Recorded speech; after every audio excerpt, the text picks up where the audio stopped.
Breaking చూస్తున్నాం. Supreme కోర్టులో ఓటుకు నోటు కేసు విచారణ మరోసారి వాయిదా పడింది. ఓటుకు నోటు వ్యవహారంపై సిబిఐ విచారణ చేపట్టాలని మంగళగిరి ఎమ్మెల్యే ఆళ్ల రామకృష్ణారెడ్డి పిటిషన్ పై సుప్రీంకోర్టు విచారణ జరిపింది. వేసవి సెలవుల అనంతరం కేసు విచారణ చేపడతామని justice MM Sundaresh, justice SVN బట్టీల ధర్మాసనం పేర్కొంది.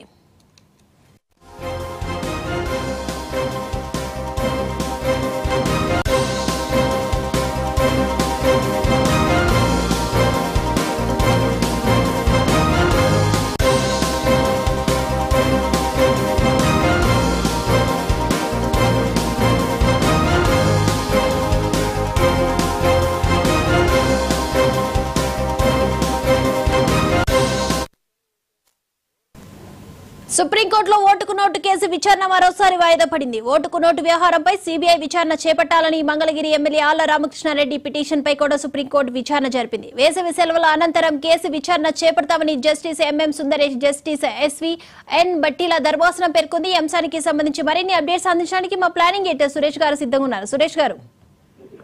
దీపిక, అంటే ఈ ఓటుకు నోటు కేసులో చంద్రబాబు నాయుడు గారిని ఒక రకంగా మినహాయించడాన్ని సవాల్ చేస్తూ ముందుగా మన ఆళ్ల రామకృష్ణారెడ్డి గారు హైకోర్టులో ముందు పిటిషన్ దాఖలు చేశారు. ఆయన విన్నపానికి అనుగుణంగా హైకోర్టు స్పందించకపోవడంతో సుప్రీంకోర్టులో 2 పిటిషన్లు దాఖలు చేశాడు. ఆ రకంగా 2016లో ఒకటి, 2017లో ఒకటి, మొత్తం మీద 2 పిటిషన్లు. ఒకటేమో మనకి చంద్రబాబు నాయుడిని ప్రతివాదిగా చేర్చారు ఒక పిటిషన్. ఇంకో పిటిషన్ లో తెలంగాణ ఏసీబీతో పాటు సిబిఐని కూడా, అంటే సిబిఐ ద్వారా కూడా విచారణ జరపాలంటూ 2 వేర్వేరు పిటిషన్లు దాఖలు చేశారు. ఆ పిటిషన్ల మీద అప్పటి నుంచి కూడా విచారణ జరుగుతూ వస్తుంది. మొన్న మార్చి 10వ తేదీన ఒకసారి మళ్ళీ విచారణ జరిగింది. ఇప్పుడు మళ్ళీ ఇవాళ జరిగింది. ఈసారి ఏంటంటే ఇప్పుడు వేసవి సెలవులు ఇతరత్రా ఉన్నందువల్ల జూలైకి ఈ కేసును విచారణను